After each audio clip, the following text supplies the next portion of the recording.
Гомдсон асуудал олонний анхаарлсан чухал үйл явдлууд түүнийг дорсон сэтгүүл. Бид чухал үйл явдлын эздийг тэмдэгч харин тэдний байр суурийг тодорхой мэддэг. Тэдний үзэл санаа үйл хэрэг та бидний амьдралд хэрхэн нөлөөлөх вэ? Энэ бүхнийг хар хайрцаг нэвтрүүлгээс хар хайрцаг. Орой өдрийн үзэгчтэй хар хайрцаг нэвтрүүлгийн шинэ дугаар эхэлж байна. Өнөөдрийн дугаараар эрүүл мэндийн даатгалын ерөнхий газрын бодлого төлөвлөлтийн газрын дарга Бочимэг оролцож байна. Бид түүнтэй эрүүл мэндийн даатгалын тогтолцооны шинжилэл, түүний үр нөлөөний талаар ярилцах болно. Хар хайрцаг. Орой өдрийн танд бидний урилгыг хүлээн авч хүрэлцэн ирсэнд баярлалаа. За орой мэнд хүргэе, баярлалаа. За 2020 онд улсын хурлаар эрүүл мэндийн багц хууль дээр өөрчлөлтүүд оруулсан байж байгаа. Уг өөрчлөлттэй холбоотойгоор манай бас эрүүл мэндийн тогтолцоо маань эрүүл мэндийн даатгалын тогтолцоо маань бас тодорхой хэмжээнд өөрчлөлт орж байна. Тэгэхээр энэ хуулийн хэрэгжилттэй холбоотойгоор ямар байсан эрүүл мэндийн даатгалын тогтолцоо одоо яг ямар болж хувираад байгаа талаар та бас мэдээлэл өгөхгүй юу? За баярлалаа. За таны нөгөө хуулинд орсон өөрчлөлтийг ярихаас өмнө хоёлоо ер нь бол энэ одоо дэлхийн бус орнууд энэ санхүүжилтийн ямар тогтолцоотой байдаг юм бэ гэдгийг би бас эхлээд тодтогох хэрэгтэй байна. Яагаад тэгэхээр дэлхийн бус орнууд ингээд 3-4 төрлийн санхүүжилттэй аргатай байна. Нэг нь 100% улсын төсөөс явдаг арга байна. Дараагийнх нь нийгмийн даатгалын эрүүл мэндийн тогтолцоотой байгууллага байна. Одоо юу системүүд явж байна. Хувийн даатгал байна. Тэгээд дөрөвтг нь хувь хүний одоо төлбөртөө ийм системүүд явж байна. Тэгэхээр энэ бүх одоо энэ системүүд бол ингээд өөр өөрийн давуу сул талтай. За Монгол улс энийхээ хаана явж байна гэхээр бид нэр 93 оноос хойш энэ нийгмийн эрүүл мэндийн энэ даатгалын тогтолцоог бүрдүүлэх гэж 93 оноос хойш ингээд одоо улсын төсвөөс тэдний эрүүл мэндийн даатгалаас тэдний хувь хүний хамтын төлбөрөөс тэдний ингээд их усруудээ ингээд өсгөх яаж нэмэгдүүлэх үү ямар аргачлалаар явах уу гэдэг системлөө бид хэд ингээд одоо ингээд хөгжлийнхаа үе шатаар туулсан Монгол улс ирээд яг 2020 оны 8 сард орж байгаа эрүүл мэндийн тухай хууль, эмнэлгийн төслөмжийн хууль, эрүүл мэндийн даатгалын тухай хууль гэдэг энэ 3 багц хуулиндаа өөрчлөлт оруулсан байгаа. За энэ 3 багц хуулинд өөрчлөлт оруулдаг үндсэн агуулга нь ер нь бол аливаа даатгалын систем хүнээ яаж эрүүл байлгах юм бэ? Яаж тэр санхүүгийн эрсдлийн үүрэлцэх ёстой юм бэ? Яаж тэр одоо нэг эрсдлээс нь хуваалцах энэ асуудлыг хөнгөлөх вэ? Ямар тусламж үйлчилгээг худалдаж авч санхүүжүүлэх вэ гэдэг маш том шийдвэрийг гаргах ёстой байдаг. Тэгээд энэ 20 оны хуулинд орсон өөрчлөлтийг 21 оноос эрүүл мэндийн даатгалын ерөнхий газар хэрэгжүүлж эхэлсэн. Гол орсон өөрчлөлт юу гэхээр стратегийн худалдаа авахч байгууллагаар эрүүл мэндийн даатгалыг одоо юу гэж бүтэц чиг үүрэгт нь өөрчлөлт оруулж даатгалын ерөнхий газрын цар хүрээ чадамжийг нэмсэн. Гол агуулга нь юу гэхээр хуучин улсын төсөө санхүүждэг байсан тусламж үйлчилгээг энгийнээр хэлбэл эрүүл мэндийн даатгалын сангийн санхүүжилтэн дээр нэмээд одоо нийтд нь энэ мөнгөөр Монгол улсын 3.5 сая хүн амын хэрэгтэй тусламжийг худалдаа авах энэ том агуулгыг бол даатгалын ерөнхий газар хүлээх болсон байхгүй. Нэгдсэн нэг сан болж байна. Нэг сан болж байгаа гэсэн үг. Тэгээд нөгөө иргэдийн энэ нөгөө өөрчлөлт орсноор иргэдийн бас юунууд байгаа л да. Одоо нүдэнд харагдаж байгаа том өөрчлөлтүүд одоо байна л да. Данч манайх нөгөө мартчихад идэг гэдэг шиг онцлогоо шинжилгээг бид нэр хуучин эрүүл мэндийн даатгалын санд байхад сар 55,000, улирал 165 дууслаа. Карманасаа төлдөг. Жилдээ нэг 2 сая төгрөгийн хязгаар түрэл дуусчихдаг. Энэ нь өөрөө юун дээр ордог вөхөр диализэд тасралтгүй ордог хүн маань 9 сар хүртэл аваад тэгэл 10, 11, 12 сараас өөрөө төлдөг. Тэгэхээр нөгөө өмнөх одоо энэ нөгөө санхүүжилт явж ирсэн тогтолцоо маань өөрөө тийм их үр ашиггүй давхардуулсан тийм агуулгууд их байсан учраас нөгөө хувьсгалын тохироо бүрдсэн гэдэг үе маань манай салбар яг шинжилэл эхлэх энэ үе бол түүхэн 20 оны 8 сард болсон. Энэ агуулгын үр дүнд өнөөдөр гэхэд бид нар зөндөө олон маш олон үр дүнгуудыг хүлээгээд авсан байна. Дээрэс нь одоо энэ дэр төр хариуцах тусламж үйлчилгээнүүдийн чанарыг сайжруулах чиглэлээр үе шаттай арга хэмжээнд авч байна. Гэвч одоо Монгол улсад хэрэгжиж байгаа энэ санхүүгийн шинжилэл маань яг нөгөө ковидын үедээ таарсан. 21 он чинь тэр чигээрээ ковид 22 онд ковид эпикт нөлөө харьлааг байлаа. Тэгэхээр бид нар бол яг одоо ингээд аливаа шинжилэл чинь пар гэж ороод төгс өвдөн гарчдаггүй. Бид нар зүгээр одоо ингээд бодлогын төвшөнд юу гэж харж байгаа гэхээр Монгол улс одоо энэ эрүүл мэндийн даатгалын санхүүгийн шинжилгээний тогтолцоо руу орлоо. Үр дүн гарч байна. Энэ бол шилжилтийн үе, улам сайжруулж бид нэр юу хийх үү гэдэг төвшөнд бол том зургаар бүгдийг харж ингэж ажиллаж байгаа. Бас яг нэгдсэн нэг сан руу сантай болж байна. Энэ улсын төсөв эрүүл мэндийн даатгал бас төвлөрж байгаа шимтгэл маань нэг төсөвтэй болж штэ. Нэгдүгээрт энэ сангийн маань хэмжээ ямар хэмжээтэй байдгийг, хоёрдугаарт энэ санг бүрдүүлж байгаа одоо их усрууд гэдэг юм уу, бүрдүүлж байгаа мөнгө хөрөнгө маань хаанаас ямар хэмжээтэй гэдэг одоо бүрдээд байна. За эрүүл мэндийн даатгалын сан бол одоо 2023 оны байдлаар 1.6 их найт, 2024 он дээр бид нэр одоо батлагдсан төсөв бол 1.9 их найт. За эндээс бол ингээд анх бол ингээд 2 санг нийлүүлэхэд бид нэр 1.2 их найт төгрөгтөөр 21 он дээр 2 сангаа нийлүүлээд ингээ эхэлж исэн. Өнөөдөр 1.9 их найт төгрөг байна. Энэ мөнгөний өсөлтийг одоо бүх тусламж үйлчилгээнийхээ эрүүл мэндийн салбараас үзүүлж байгаа бүх тусламж үйлчилгээг өртөгжүүлэх ажлыг хийлээ. Өртөг зардлыг бодож үнэлгээжүүлэх ажлыг даатгалын ерөнхий газар тасралтгүй хийж ажиллалаа. Дээрэс нь хідэн хүн ямар тусламж үйлчилгээг хаанаас авч ийн, давхардж ийн үү гэдэг энэ бүх өнцгүүдийг одоо хийж ажиллалаа.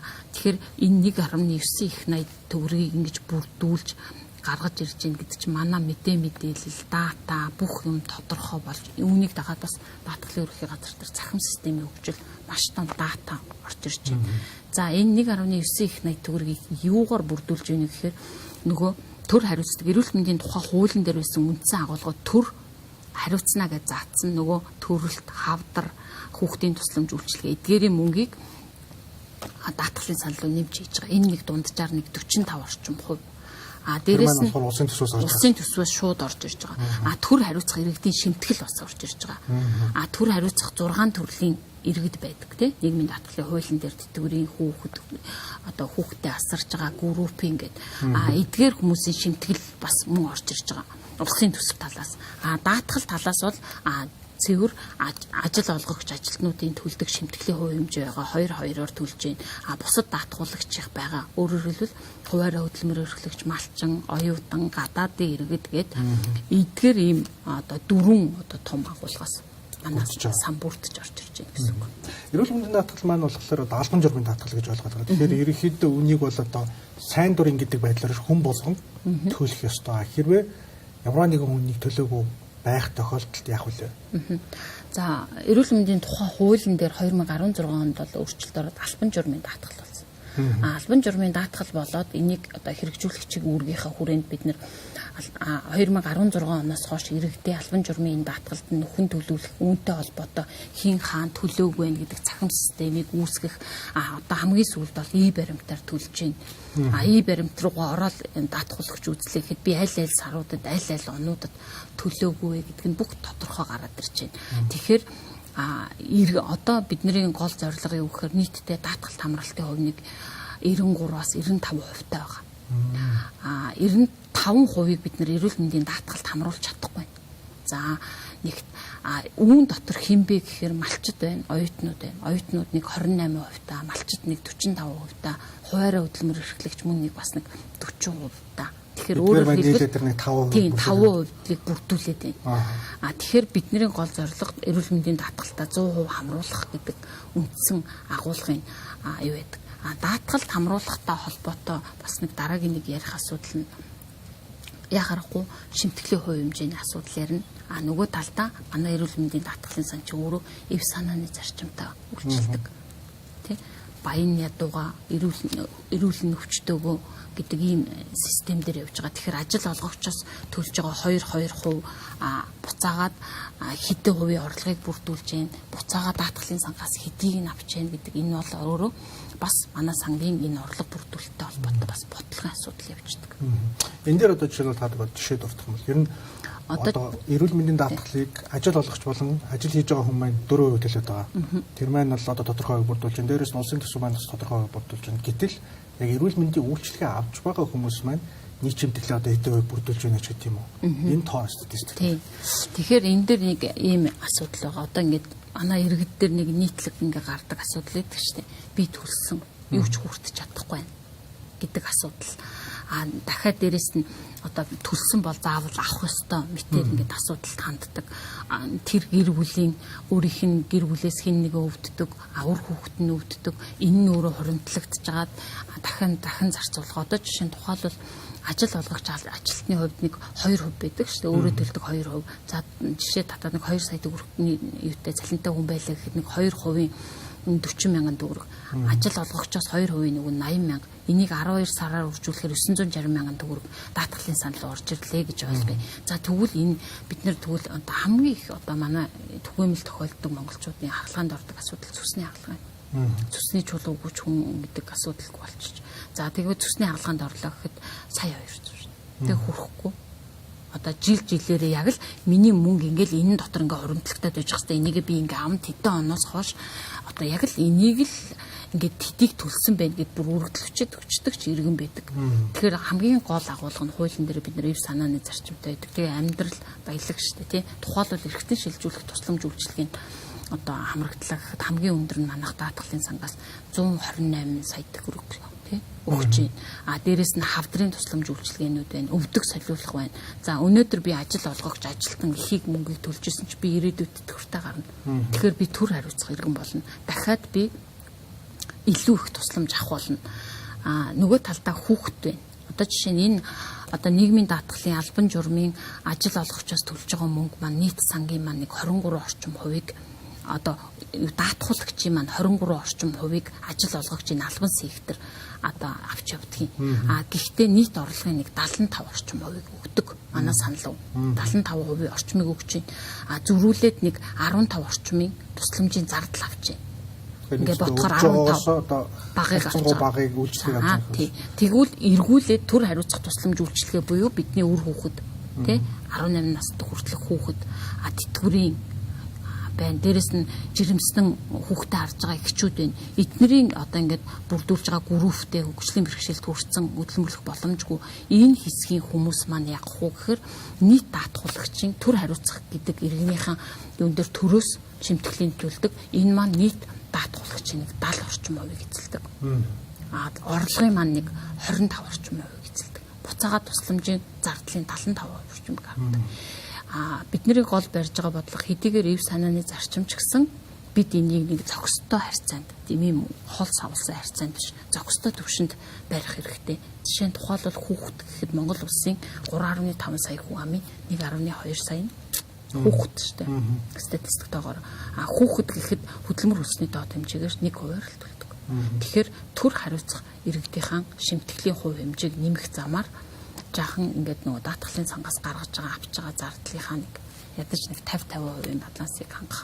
Одоо бол ингээд нэг нь 15% авч байгаа, нэг нь 75% авах айгүй савлалттай байгаа учраас энэ харьцааг нь олон улсад одоо юу гэдэг сайд шиг гэж байдаг юм уу? Ер нь иймэрхүү харьцаанд ер нь байх ёстой шүү гэдэг зөвлөмж гэдэг юм уу? Тийм яг ингээд тухайлсан одоо бид нар ингэж л эрүүл мэндийн даатгалын ерхий газар энэ санхүүжилтийн шинжилгээг хэрэгжүүлэхийн тулд бид нар дан ганц зүгээр даатгалын гэдэг байгууллага нэг хэдийн эмч нар, хэдийн эдийн засагч нар суучаал энэ асуудлыг хийгээд байгаа юм биш. Бидний ардталд бүхэл бүтэн дотоодын зөвлөх байна, олон улсын баг байна. Энд чинь манай Монгол улсад энэ шинжил рүү ингээд хэрэгжээд орлоо гэд Дэлхийн банк байна, Дэлхийн эрүүл мэндийн байгууллага байна, Азийн хөгжлийн банк байна гэдэг ингээд эдгээр ингээд бүгд зөвлөх үйлчилгээ үзүүлж идэг.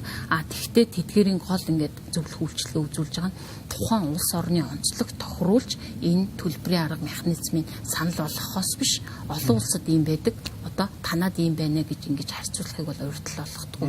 Тэгэхээр хамгийн шилдэг хувилбарыг тухайн газар нутаг дээр хамгийн шилдэг орон болгохоор өөр гэсэн онцлогтой. Бид нар асуудал болгоноороо ингээл зөвлөх үйлчилгээтэй холбогдоод вебинар хийгээл ингээл одоо манайх яаж вэ? Манай ижил төстэй орнууд яаж вэ? Манайх ч бас Монгол улс чинь газар нутгийн хувьд уур амьсгалын хувьд ингээд яг харьцуулах боломжгүй шүү дээ. Хүн амын хувьд тэгэхээр бүх бүс нутаг өөр ингэсэн онцлогтой байдаг учраас яг ийм байх ёстой гэдэг байдаг. Зарчимлуу болно ихтэй гэж бас бид нэр шахахгүй байгаа гэсэн. За баярлалаа. Бидэнд хамт байгаа үзэгч та бүхэнд баярлалаа. Скормент арай гэдэг уулзцгаая.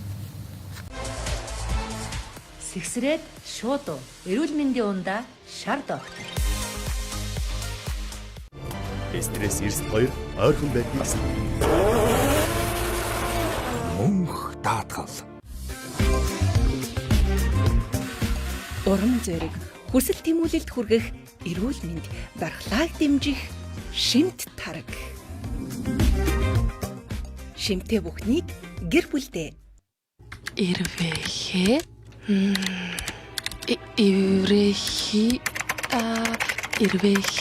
Ирвэхи Юулэ.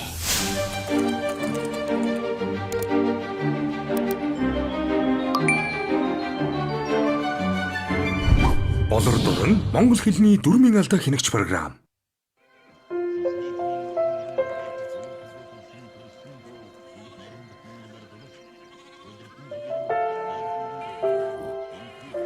Бага насны дурсамж шингээсэн Шимтээ тарагийн амт. Шимтээ бүхнийг гэр бүлдээ. Шимт тараг. BSB бонус бустлээ. Агуулдан авал бүртээ бонусаа бустлэн 10% хүртэл өсгөөд аваарай. Бонус буст зөвхөн BSB. Стресс 92 ойрхон байдгийг мөнх даатгал. Сэгсрээд шууд эрүүл мэндийн ундаа шар доктор. Өмнөх хэсэг та ярьлаа шүү дээ. Ерөнхийдөө 2024 онд бол одоо нийт 1.9 их найдын төсөвтэй гэж ойлголоо. Ер нь 1.9 их найд маань Монгол улсад амьдарч байгаа 3.5 сая иргэдийн эрүүл мэндийн үйлчилгээг авах тэр хэмжээг одоо хангаж чадаж байна уу, чадахгүй байна уу? Чадахгүй бол яагаад чадахгүй вэ? Эрэлт тий нийт хэрэгцээ. Хэрэгцээг хангаж чадаж байна уу? Одоо бид яг нэг улс орон болгон өөр өөрийн харилцаа адилгүй нөхцөл байдалтай ингээл харьцуулал явж байна л да. Тэгэхээр Монгол улсын хувьд бол нөгөө эрүүл мэндийн боловсрал, хувь хүний эрүүл мэндэд хандах боловсрал хангалттай үгээс бол маш их өвчлөл байна. Хүн амын өвчлөл, нас уралтын тэргүүлэх шалтгаан, архаг өвчлөл маш их байна. Бид энэ шинжилэл хийснээр юу гэж харддаг вэ гэхээр эмнэлгийн тусламж үйлчилгээ авч чадахгүй гадаа байсан одоо үйлчлүүлэгч маань эмнэлгийнхаа хаалгыг онгоолгоод ороод ирчтэй гэж бид нар том зургаар харж байгаа. Яагаад гэвэл 2022 онд бид нар 8 сая одоо ингээд тусламж үйлчилгээг худалдаж авсан байгаа байхгүй юу? 23 онд 10.9 сая. 2.9 сая төгрөг сая одоо энэ тусламж үйлчилгээ шүү дээ. Ийм тоо хэмжээний дүр зураг байгаа. Тэгээ энэнгээр мэдээж тодорхой хэмжээгээр татгалсан сан эрсдэл үүрнэ. Тэгэхээр бид юу худалдаж авах вэ? Дааж чадчих юм чадахгүй байгаа мó гэдэг асуудалтай байнга ингээд нөгөө үе үе одоо та бүгд мэдчихэж байгаа шүү дээ. Эрүүл мэндийн даатгалын үндэсний зөвлөлийн тогтоол шинжилгээтэй л гарна. Сошиал баахан л асуудал болдог. Тэгэл нэг юм хэрэгжүүлэх гээл гутал баахан л асуудлууд үүсдэг. Тэгэхээр бид нар юу гэж юм гэхээр ер нь бол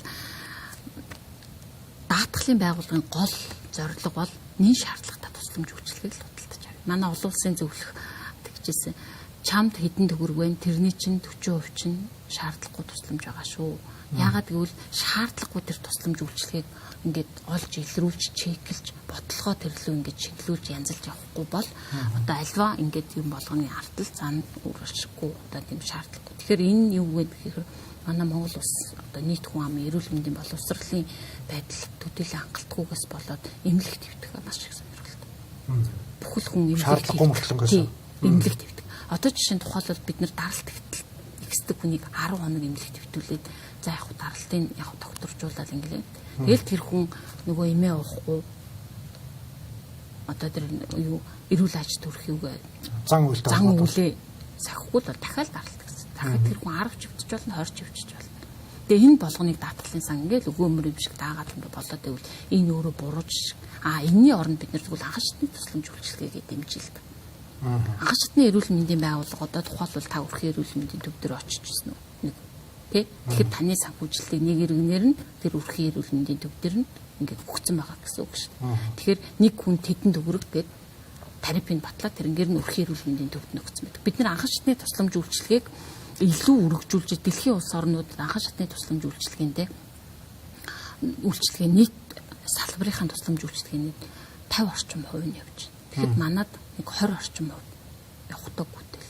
Тэгэхээр бүгд нэгдүгээр эмнэлэг, гуравдугаар эмнэлэг гэдэг ингээд төвлөрч том эмнэлгүүд рүү явах сонирхолтой байгаа даа. Яагаад гэвэл өөрхийн эмнэлэг дээр очихлаар миний нэг онцлохгүй мэдэхгүй гэдэг ч юм уу. Голол тийм эмч нараа голдог.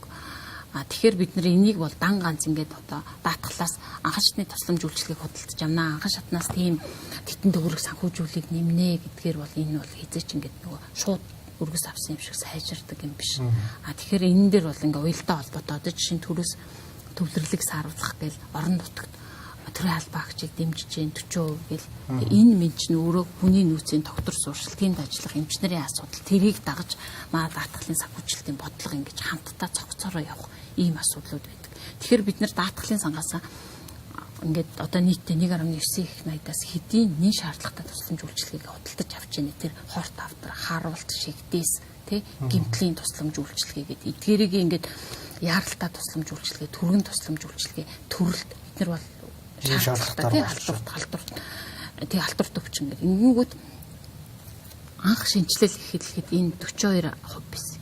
Өнөөдөр бид нар 23 онд тусахад 81%тай. Өөрөөр хэлбэл нийт мөнгөнийхөө үр ашгийг байнга бодож явдаг. Нөгөө талдаа бид нар салшгүй нэг юм боддог нь манай даатгуулагч одоо манайх чинь даатгуулагчийг төлөөлөл байгуулах шүү дээ. Иргэн даатгуулагч маань ямар асуудлаас болоод санхүүгийн эрсдэлд ороод ийнэ гэдгийг нь байнга чеклээд дахиад бодлого руу шингээж явдаг байхгүй. Тэгэнгүүт одоо бид нар Монгол улсын одоо иргэн дэлхийн эрүүл мэндийн байгууллагаас энэ нөгөө хувь нэг халааснаас гарч байгаа мөнгийг 25%-аас дээш гаргахгүй гэсэн юм зөвлөмж өгдөг.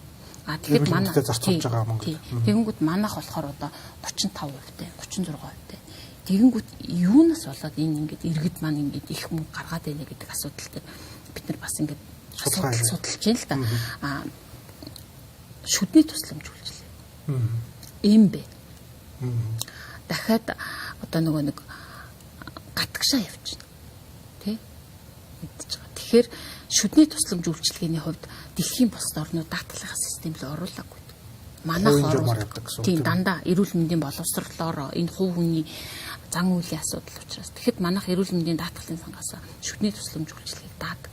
Яагаад гэвэл тэнд хүүхэд ирээдүйн одоо иргэн хүүхдийн асуудал байна. Хүүхдийн өрсөн сэргийлэх шүдийг бид нэр жилдээ 2 удаа гэдгээр оруулаад явж байна. Дахиад дээрэс нь жирэмсний шүдийг шүдний тоо харгалзахгүй дааж байна. Энэ нь өөрөө эргээд тэр нөгөө эмзэг бүлгийн хүмүүсээ санхүүгийн эрсдлээс хамгаалах.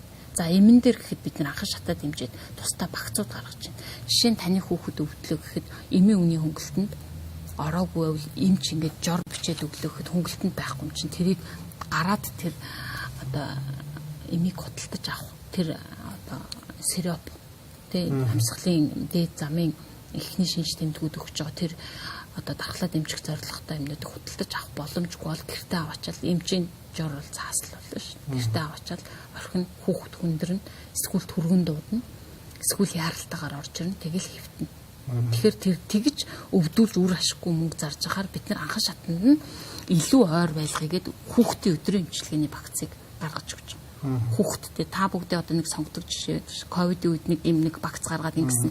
Энэ бол тэр тухайн үедээ бол шилдэг ийм арга байсан.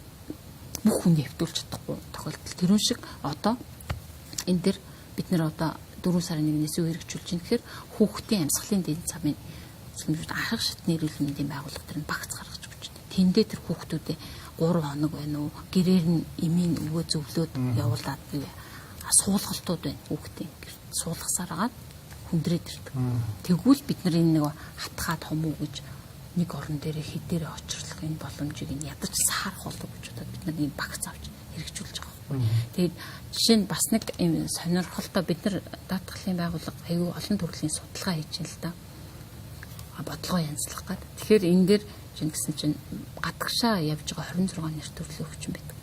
Энэ дээр ингээд суур судалгаа хийсэн манай эрдэмтний багш нарын судалгаа. Тэгээд тэрний үр дүнгийн ингээд сонирхож байсан чинь нөгөө эрүүл мэндийн одоо Монголд өмчилж чадахгүй учраас явж байгаа гэдэг нь 8 дугаар байранд байсан. Тэгэхэд тэрнээс уршууд нь явсан гэхээр одоо тий тусламж үйлчилгээг голдог. Эсвэл одоо тэнд хамаад одоо шалтгаан гэсэн үг шүү дээ. Өөр тийм зорилготой. Тэгэхээр тэр мөнгүүд бол тухайн хүний одоо хувийн өөрсдийнх нь халааснаас гарч байгаа мөнгө даатгалаас гарч байгаа биш үү? Даатгалаас гарахгүй. Гэхдээ бид нар тэнд манай даатгуулагч байгаа учраас судалж байгаа байхгүй. Тэгэнгүүт одоо сая эрүүл мэндийг дэмжих сан тусгай сангийн хуулинд өөрчлөлт ороод манайх нэг гадагшаа явж байгаа юм нэг 5% өгдөг гэсэн бол одоо нэг өөрчлөөд хүүхэд 50% эмчилгээний зарлаа буцаж ирж аваараа. Том хүн бол нэг 20% гэдэг. Энэ нь бол улсын төсөв талтай яам талтай юм зохицуулт хийж одоо бас л тодорхой нэг одоо өөрчлөлт гэсэн үг. 26 нэр 26 нэр төлөвлөж. Нөгөө талдаа манай эрүүл мэндийн байгууллагууд том төрөлцсөн эмнэлгүүд 26 нэр төрлийн хүчнийг бууруулах чиглэлээр цагдтайгаа гэрээ байгуулж одоо өөрөөр хэл амлаж авчих шүү дээ. Тэ нутагшуулна. Энийг би хүний нөөцөөр бэлтгээд ирнэ. Энэ дээр эрүүл мэндийн даатгал дэмжлэг үзүүлээч. Одоо тухайлбал бид нэр 2023 онд нөгөө Турк эмчнэртэй хамтраад унал таталтай хүүхдийн асуудал гэхэд талбай дээр жагсаал хүүхдээ инглээгээд энийг гэхэд бид нар тэгвэл даатгалын багц руу оруулаад одоо санхүүжүүлж байгаа. Тэгэхээр энэ нөгөө хэдийгээр цөөхөн ч гэсэн бид нар одоо үнэлгээ хийгээд араас нь дагах. Тэгэхээр хүний нөөц болоод тоног төхөөрөмжийг бэлтгэхэд нутагшуулах дараа нь эрүүл мэндийн даатгалын сан руу орж ирэх гэдэг асуудал нь бол даатгалын сан тэрний ард даатгуулагч байгаа учраас байнга ингэж том эмнэлгүүдтэй хамтарч ажилладаг гэсэн үг. Та нар үлээж ерөөхдөө нэн шаардлагатай өвчин 40-д байж байгаа 80-д боллоо гэдэг. Нийт нөгөө санхүүжилт эзлэх хувь санхүүжилт эзлэх 80-д боллоо гэдэг маань нэг талаараа бол одоо бидний хүрх гээд байгаа хүмүүст илүү хүрж байна гэж ойлгох гэдэг. Энэ ингэж өссөн шалтгаан яг юу вэ? Энэ дээр илүү эрүүл мэндийн байгууллагууд нь өөрсдөө фильтр хийгээд нөгөө юун дээр ингэж шалтгаан нь юу гэдэг. Энэ дээр болохоор яаж юм гэхээр нэгт бид нар хуулийн өөрчлөлтөнд төр хариуцах тусламж үйлчилгээг улсын эмнэлэг үзүүлдэг гэсэн. Хуулиас өмнө улсын эмнэлэг төр даах тусламж үйлчилгээ гэдэг байгаа шүү дээ. Одоо төрөлтийн үед нэр хуулийн өөрчлөлт орлоо төр хувь ялгааг үзүүлдэг. Нэгт. Тэгэхээр яаралтай тусламжийг хувийн эмнэлэг үзүүлж болохгүй гэхгүй юм шүү дээ. Даатгал бол тэр нь төр байна уу, хувь байна уу ижлэхэн тарих байна. Санхүүжилт. Шинжил хэрэгжихээс өмнө хувийн эвшлэлийн одоо даатгалын сангаас явдаг тариф нэг өөр. Төрийнх нь нэг өөрсөн. Тэгэхээр энийг нь ижил тарифтаа нэг зарчмаар одоо нэг менютай болж байгаа гэсэн үг шүү дээ. Тэгээд сайныг үзүүлж байгааг нь худалдаж авах юм тогтолцоолоо оруулчихж байгаа байхгүй юу? Нөгөө талдаа манайх ийм нөгөө жагсаалтууд батлаад байгаа шүү дээ одоо. Даатгалын сангаас үзүүлэх тусламж үйлчлийн жагсаалт. Тэр жагсаалт илүү оновчтой болж ирж байгаа байхгүй юу? Хэрэгцээ үед. Тэгэхээр эрүүл мэндийн даатгалын одоо нөгөө тогтоолуудаа яасан болоо шинжилтийн гэдэг асуудал эднэр болоод идэг. Гэхэд бид нар яг энэ шилжилтийн үед дахиад онцлогоогоо игээл энэ лугаа төвлөрүүлээ, энэ зүгээр юм байна, энийг инgi гэдэг асуудлыг дандаа юу вэ чиглүүлж явж байгаа байхгүй. Тэгэхээр энэ бодлогын хувилбарууд манай зөвхөн энэ удаагийн зүгээр шилжилтийн үед одоо бол энэ тогтоол сая хамгийн сүүл 3 сарын 29-нд бид нар эрүүл мэндийн даатгалын үндэсний зөвлөлөөр орууллаа. Одоо бол харьцангуй доктортой байна. Бид бас нэг ингээд нэг юм бариад авцсан учраас бас одоо бол доктортойгоор хэрэгжүүлээд явах асуудал. Тэгээ энд нөлөөлж байгаа юм зөндөөл байгаа л та. 13 маягтаас өксүүлэл хийгээл зөндөө асуудлууд байна шүү дээ. Бас нэг юм түгээмэл яриад шүү дээ. Одоо юу гэдгийг эрүүл мэндийн даатгалаа бий төлөд байгаа. Гэтэл яг хэрэг дээр болохоор би хувийн эмнэлгээс очоод эрүүл мэндийн үйлчлэгийг өөрөө дахиад нэмж мөнгө төлөөд авчаад байна. Яагаад гэвэл улсын эмнэлэг дээр очихлоор нэгдүгээр дооч хэрэгтэй байна, дараалал хэрэгтэй байна. Эмчнэрийн чанар муу байж гэдэг юм уу, эсвэл эмчнэр нь олдохгүй байна, үйлчлэгийн цаг урт байна гэдэг ийм шалтгаанууд байгаа гэдэг. Тэгэхээр тэр эрүүл мэндийн даатгалаа төлөөд хувийн эмнэлгээс эрүүл мэндийн үйлчлэгээ аваад байгаа хүмүүсийг яаж нэг тал руугаа улсын эмнэлэг рүү оруулах вэ? Эсвэл тэр хувийн эмнэлгүүдийг эрүүл мэндийн даатгалын одоо хүрээнд эрүүл мэндийн үйлчлэгээ өгдөг болох боломжтой юу? За манайхан ингээд нөгөө нийтлэхээр бас иргэд маань мэдээлэлгүй байгаад байдаг л да. Одоо Монгол улсад ингээд үйл ажиллагаа явуулж байгаа хувийн хвшлэг эрүүл мэндийн байгууллагуудаас эрүүл мэндийн даатгал магадлан итгэмжлэгдсэн ортой тон гэрээ байгуулсан. Магадлан итгэмжлэгдсэн. Үүдэн буюу одоо та нарын яриад байгаа тэр эмч сайн тэнд үздэг гэл хүүхдээ барайл очичдаг штэ. Тэдгээртээ бол манайх одоо гэрээг байхгүй эрүүл мэндийн даатгал.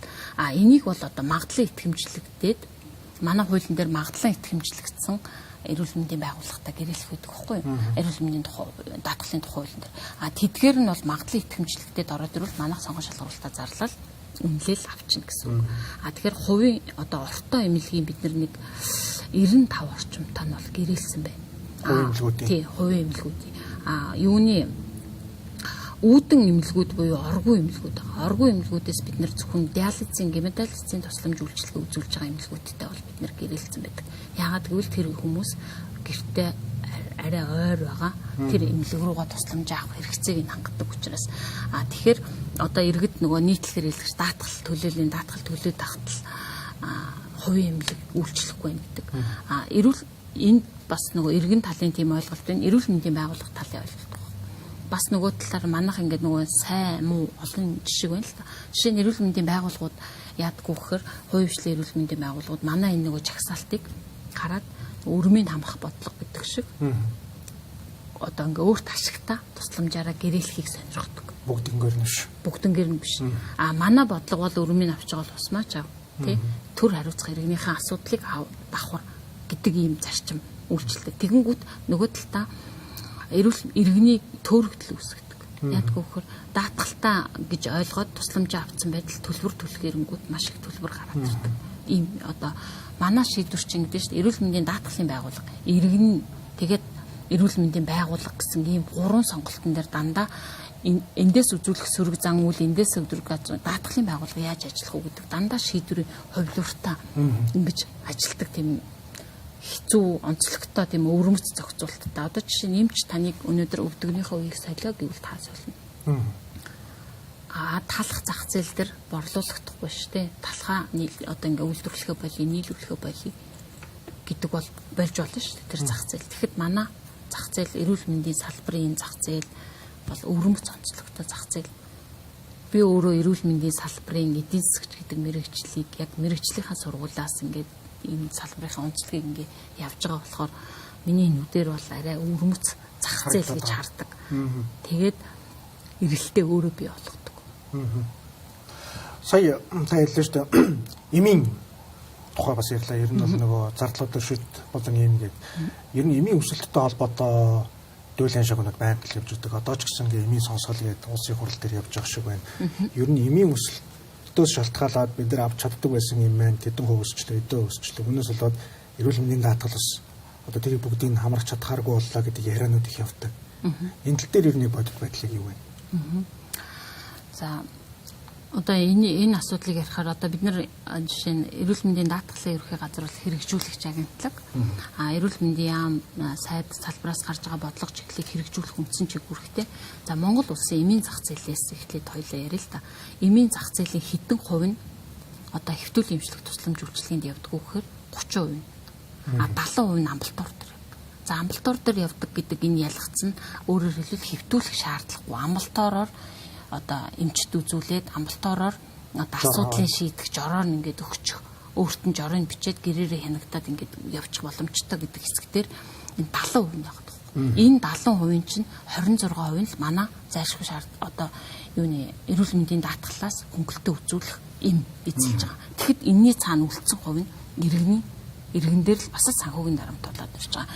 За эрүүл мэндийн даатгалын сангаас олгож байгаа эмийн үнийн хөнгөлтийн гэхэд бас юм нөгөө төчнээ нэр төрлийн төдий юм гэдэг. Одоо хамгийн сүүлд манайх эрүүл мэндийн даатгалын үндэсний зөвлөлийн 11-р тогтоолоор 151 нэршлийн 570 худалдааны нэршлийн ийм ингээ хөнгөлт олгож байна. Энд бид нэр одоо 2024 онд 137.7 тэрбум төгрөг олгоно.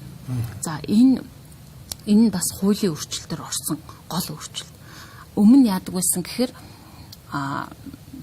эмийн сангууд нь тодорхой эмийн сангууд нь даатгалтай гэрээтэй бүгд биш. Даатгалын жор хүчтэй эмчийн тоон бас бүгд биш. Хязгаарлагдана. Дээрэс нь даатгал эмийн сангуудад ингээд төсөв хуваарлж өгдөг. За чи 5 тэрбум шүү гэд ингээд хуваарлж өгдөг. Тэр нь сарынхаа эхний одоо 10 хоног 15 хоногт нь дуусчдаг. Сарын сүүл рүү очихоор тэр мөнгө байхгүй болчихдаг ч гэдэг юм байсан тогтолцоог янзлаад одоо бүх эмийн сантаа эрүүл мэндийн даатгал гэрээлж байгаа. За 1500 орчим эмийн сантаа гэрээлж байна. Дээрээс нь бүх одоо төр хувийн хамаагүй бүх эмч нар жор хүч хэрэгтэй болж байна. Тэгээд энэ нөгөө талдаа даатгуулагчийг хүртээмж нэмэгдэж байгаа. Энд бол одоо ингээд эмийн төсөв бол анх ингээд 30 тэрбум байлаа. Одоо 40 боллоо. 60 боллоо, 80 боллоо, 90 боллоо ингээ явж байгаа энэ түүхүүд нь бол энэ төсөв их нэмэгдэж байгаа даа биш. Одоо эмийн сонсгол дээр бол ингээ маш их ингээ төсөв нэмэгдлээ. Энэнгээр ингээд ард иргэд бол өнөөл нөгөө эмээ авч чадахгүй байна гэдэг ийм асуудал хөндөгчлээ л дээ. Яг зүгээр ингээд судалгаа хийгээд үзэхэд манай бодлогын газрын үндсэн чиглэл дээр одоо ингээ дата судалгаан дээр анализ хийх хэсэг байдаг. Судалгаа хийгээд үзэхэд амбулатороор эмчлэх боломжтой өвчнийхээ үед ямар эмнүүд хэрэглэх вэ гэдгийг нь бид нэр ингээд судлаад гаргаж ирээд ирэхэд манай нийт эрүүл мэндийн яг энэ үеийн хөнгөлөлтөнд авах хэрэгцээтэй одоо энийг нь олгоно гэвэл 250 гаруй тэрбум төгрөг байгаа. Өөрөөр хэлбэл энэ миний нийт ингээд хүрх ёстой гэсэн үг шүү дээ. Хүрч үйлчлэх одоо энэ одоо манай чигүүргийн юм юу байна орон зай. Хангалтаагүй хэрэгцээ байна.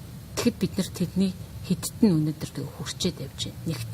Хоёрт өгч байгаа мөнгө нь үр ашигтай байна уу гэдэг асуудал бас өөр болчихж байгаа. Яагаад тэгэхээр бид нар хяналтаа тавьж байгаа учраас одоо нөгөө иргэдийн завших оролдлогын асуудлууд, хуурамч оролдлогын асуудал их байна. Одоо жишээ нь манай эмийн үний хөнгөлөлтөн дээр эм бичүүлээд аваад уталтан борлуулсан л гин аваад нөгөө нэг юу масуурлах сэтгэц нөлөөтэй юм байсан л гин гэх жишээ нэм зөрчлүүд маш их байдаг. Тэгэхээр хурууны хийгээр нь ингээд одоо баримтжуулъя гэхээр сонгуул өгөхөөр бол аягүй сайн хурууны хий уншаад банкн дээр болохоор уншаад идэг. Манад систем дээр ирэхээр хурууны хий уншихгүй байх тийм бас хууны одоо нөгөө мэдээлэл хамгаалалттай холбоотой. Тэгээд эрүүл мэнд дээр ер нь бол ингээ хурууны хийг нь уншуулъя гэхээр тэр хувийн мэдээлэл дээрээс нь эрүүл мэндийн байгууллагууд хур системтэйгээ гэрээ хийх ёстой гэдэг ч юм ингээд маш олон жижиг шижиг асуудлууд байна л да. Бид нар бол үндсэн шинжилгээнийхээ мөн чанарыг л авч явах тал руу анхаарч байгаа энэ жижиг асуудлууд бол тэгэл аяндаа ингээд нөгөө хөгжлийнхээ явсад нь жигдрээд явчих асуудал гэж хүлээж байгаа. Зарим нэг асуудал бол яг Монгол улсын хэмжээнд хийгдэх шинжилгээний үр дүнтэй уялдуулах хэрэгтэй. Ганцаараа даатгалын систем, ганцаараа эрүүл мэндийн салбар гэж явах болохгүй. Уялдаа холбоотой хөгжих асуудал байгаа учраас бид нар энэ хэсгээ яв, энэ хэсгээ ухраа, энэ хэсгээ хүлээ гэдэг дандаа юм тохируулгын юмнууд яваад байгаа байхгүй. Яг нөгөө хүн амын эрүүл мэндийн асуудал болохоор их иргэнд тулгарх юм. Тэрнээс биш энэ бол аль ч салбар дээр хийгддэг л хөгжих асуудал. Өвдсөн хойно одоо ингээд эмчлэх гээд явахаар асар их зардал гарах гэдэг. Хаалгаач гэдэг юм уу, эрүүл эмч гэдэг юм ингээд эмчилгээ одоо хэвдэж эмчлэх гэдэг юм уу. Ер нь өвдөхөөс урьдчилсан сэргийлж хийхтэй холбоотойгоор манай даатгалын систем ямар механизм хөшүүргүүд байна. За бид одоо юу чадж байна гэхээр одоо эрт илрүүлээд эрт онцлоод авчвал нөгөө өвдсөн хойно манай дээр ирэх илүү юм нөгөө зардал илүү дарамт тий санд сөргөөр нөлөөлөх юм асуудлыг одоо гаргахгүй байхын тулд бид нар эрт илрүүлэхийн үйлчлэгийг даатгалын сангаас зохион байгуулж байна. Иргэндээ эрт илрүүлэхийн үйлчлэгийг энэ дээр бол бид нар нэг 60 орчим тэрбум төгрөгийг тавиад Монгол Улсын засгийн газар одоо энэ 20-24 оны үйл ажиллагааны хөтөлбөр цугцсан. Эннийхэн дагуу эрхжүүлэгч агентлагийн чигүүргийн дагуу энийг бол ингээ хийгээ ажиллаж байна. Гэвч нөгөө талдаа даатгуулагч итгэхгүй байна. Оролцоо багтаа эрт илрүүлэхийн үйлчлэгтээ хамрагдахгүй байна. Хамралтын хувь бага байна. Эд хөдөлмөрлөх одоо эд залуу байх гэр бүлийнхаа өмнө үүрэг хүлээх тэр насныхны ялангуяа 18-аас 31-ээс 45 насны хамралт хангалтгүй байна. Бид хамгийн сүүлд ямар шийдвэр гаргасан гэхээр тарифаар дэмжиж үзлээ. Тарифыг нэмэгдүүлээд нэг хүнд ногдох тарифын гэсэн үг шүү дээ. За тэгэхээр эрт илрүүлэхдээ сайн хамрагдаад аль болохоор эрт илрүүлвэл үр дүнгийн нөгөө талд нь бид нар авч эмчилж байгаа шүү дээ. Тэр процесс руу холбож өгөх гээд энэ лүү чиглүүлээд ажиллаад байгаа. Өмнө одоо энэ эрт илрүүлэхийг дан ганц одоо ингээд юунаас ингээд сая 21 оноос 20 оноос гэж яваагүй л өмнө үе шаттай явж лээсэн. Гэхдээ л тэр хугацаанд манай иргэд бас хангалтгүй л байсан. Дараагийн нэг асуудал нь юу гэж байгаа гэхээр даатгуулагч эрүүл мэндийн боловсрол олголтын чиглэлээр эрүүл мэндийн даатгалын байгууллага өөрөө бас ажиллах хэрэгтэй. Энэ бол нийгмийн эрүүл мэндийн асуудал юм аа гэж сууж байгаа биш. Соён гэгэрүүлэх ажлыг эрүүл мэндийн боловсрол олгох, даатгуулагчаас инхрүүлэх асуудлыг ингээд тал талаасаа явж хийн л гэж одоо зүгээр хардаг да. За баярлалаа. Биндээ хамтдаа үзэж та бүхэнд баярлалаа. Скорбын дараа эргээд уулзцгаая. Сэгсрээд шууд эрүүл мэндийн ундаа шар доктор. Стресс 92 ойрхон байдгийг мөнх даатгал. LG Brancho элэгтэй урам шуулал зарлаж байна. Таны худалдан авалтын үнэн дүн 2 сая болон түүнээс дээш болсон тохиолдолд богино долгионы 101-ийг 10 сая болон түүнээс дээш болсон тохиолдолд 2-ыг бэлгэнэ. Галерея Улаанбаатар 2 давхурт LG Brancho. Бидэнд зайлшгүй шаардлагатай хэрэгцээ гэж байдаг.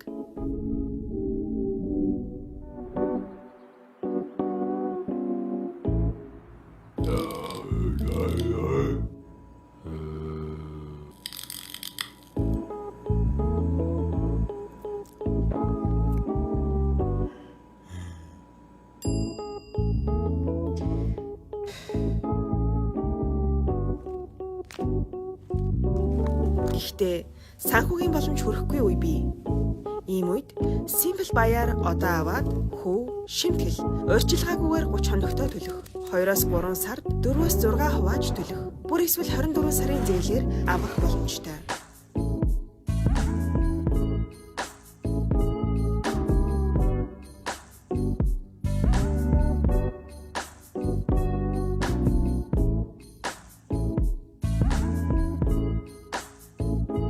Simple Buy. Одоо хувааж төл.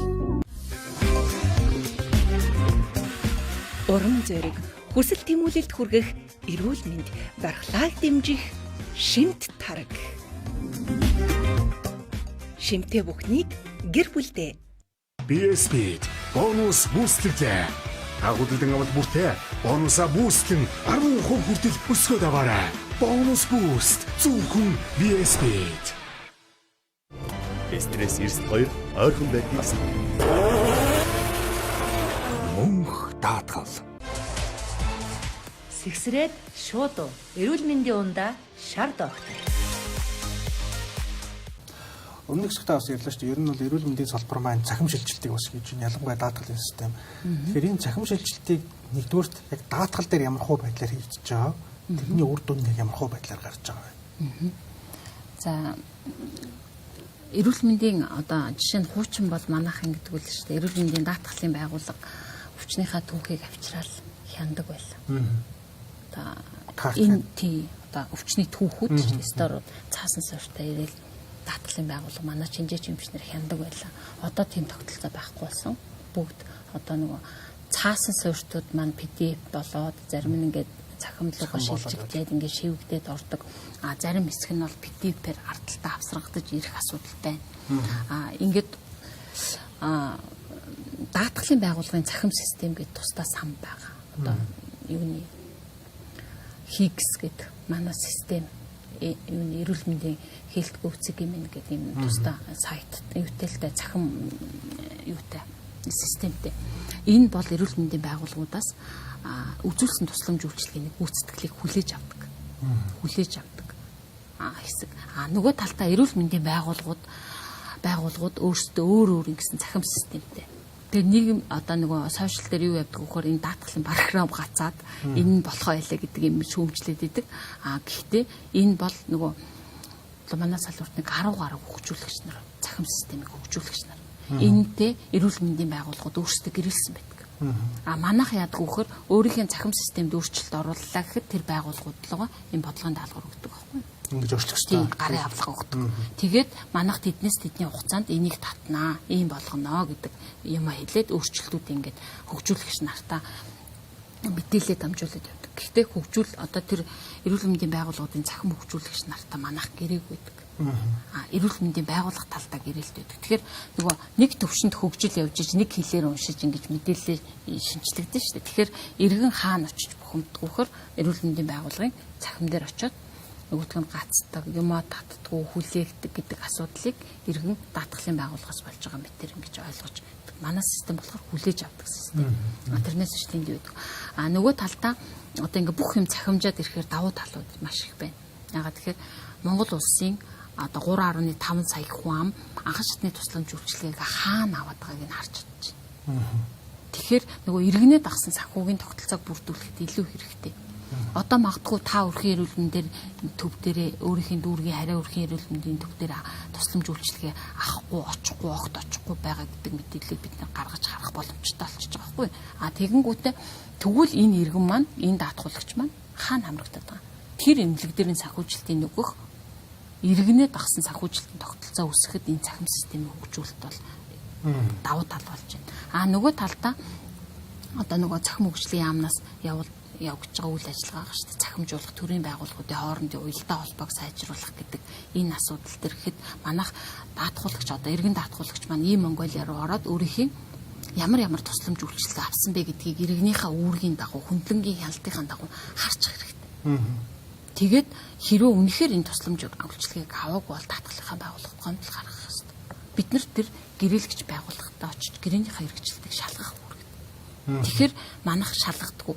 Тэгээд энэ асуудал яадгүйхээр эртэлрүүлэхт орохоор ч юм өөр нэг тусламж авахар ирэхэнгүүт нь та энэ тусламж үйлчилгээг ингээд авцсан байна гэдэг асуудал гарч ирдэг. Тэгээд би аваагүй гэдэг асуудал үүсдэг.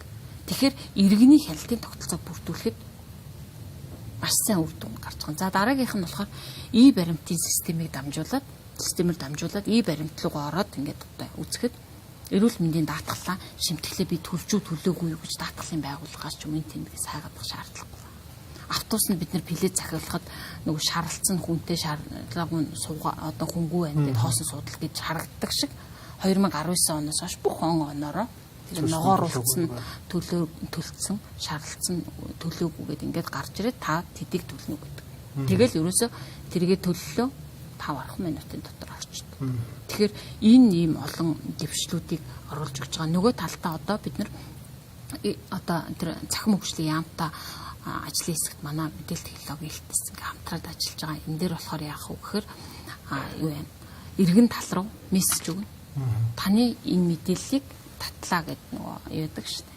Мэдээлэл өгч байна. Тийм, банк руу мэдээлэл эднэр дамжихад бид нар лөө мэдээлэл өгдөг шүү дээ. Тэр мэдээллийг иргэн тал руу шийднэ. Нөгөө талдаа энэ тусламж үйлчилгээг аваагүй бол ингээ гэсэн мессеж үйлчилгээ ингэж хянах боломжийг бий болгож өгч байгаа. Заавал хурууны хий гэж ингэж юу яагаад ахааргүй. Хуурамчаар тийм үлдээд завшхорлогыг байхгүй болгох нь байхгүй болгож өгч хааж өгч байгаа гэсэн үг байхгүй. Тэгэхээр нөгөө хүний регистрийн мэдээлч одоо ингээд хаасаагүй шүү дээ. Дээрэс нь эрүүл мэндийн байгууллагууд чинь иргэн маш олон давтамжтайгаар үйлчлүүлж байгаа. Иргэний регистрийн дугаар бол ингээд хайл болгоод хадгалагдсан байгаа шүү. Тэгэхээр энэс даатгалын байгууллага, даатгалын сангийн үр ашиг даатгуулагч хамгаалахын тулд иргэн даатгуулагчийн хөндлөнгийн хяналтын системийг хөгжүүлж өгөхөд иргэдийн оролцоо маш чухал. Авсан аваагүйгээ мэдэгддэг энэ тусламж үйлчилгээг авах гэж байгаагаа хариу мэдэгддэг.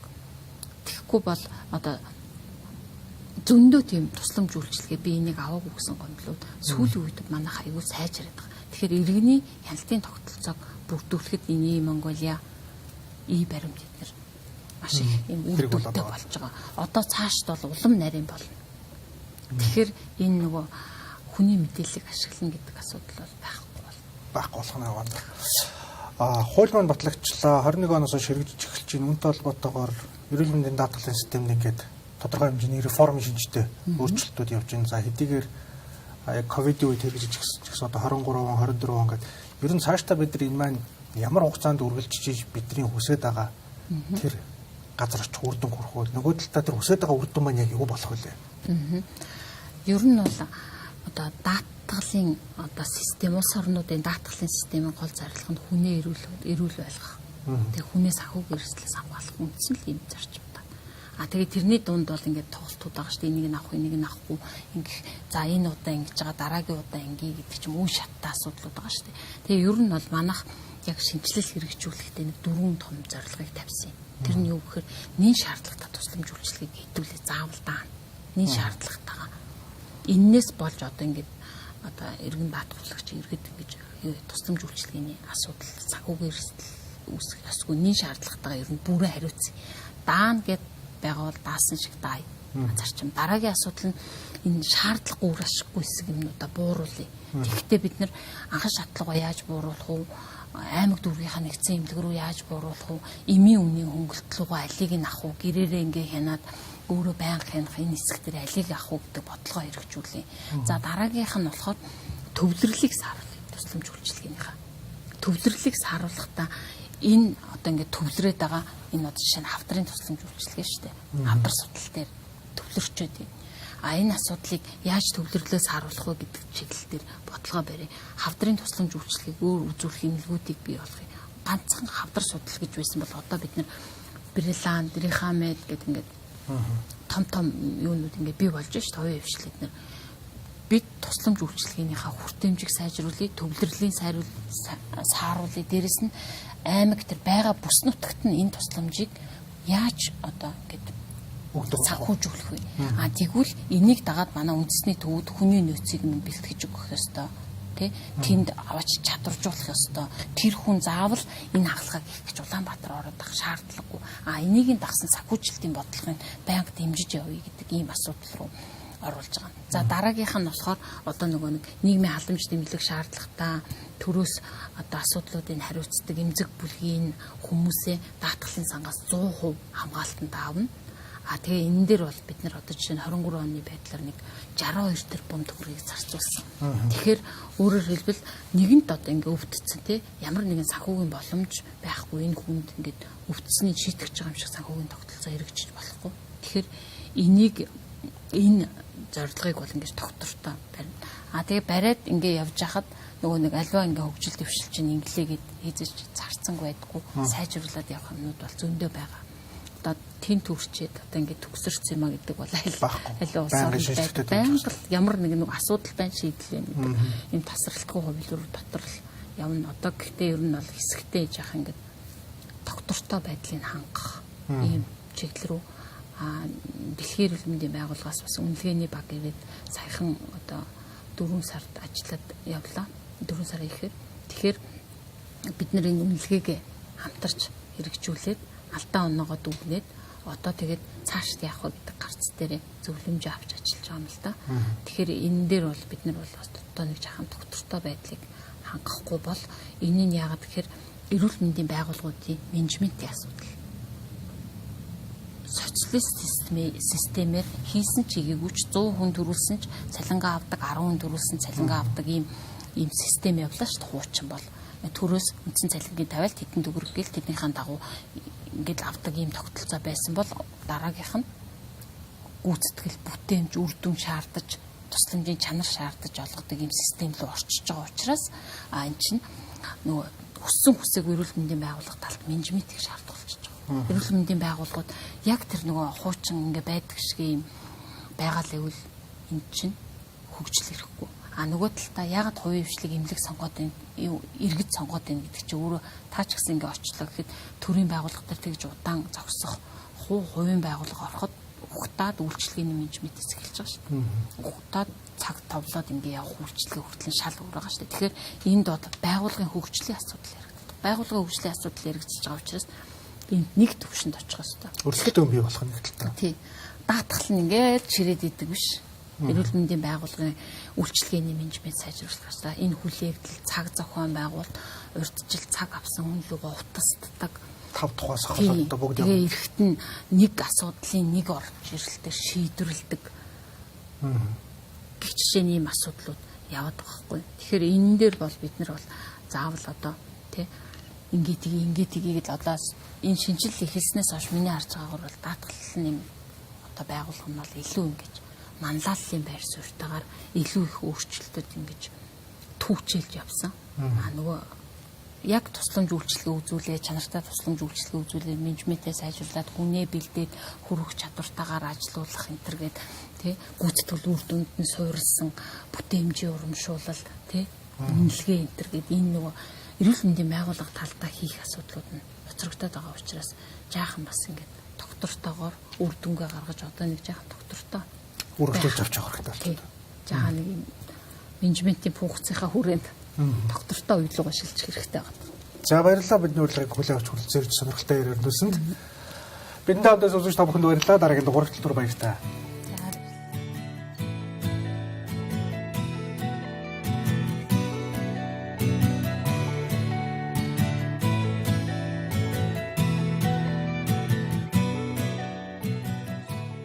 Нийгэм, улс төр, эдийн засаг, цаг үеийн тулгамдсан асуудал, олонний анхаарал татсан чухал үйл явдлууд, түүнийг дорсон сэтгүүл. Бид чухал үйл явдлын эздийг тэмдэгч, харин тэдний байр суурийг тодорхой мэддэг. Тэдний үзэл санаа, үйл хэрэг та бидний амьдралд хэрхэн нөлөөлөх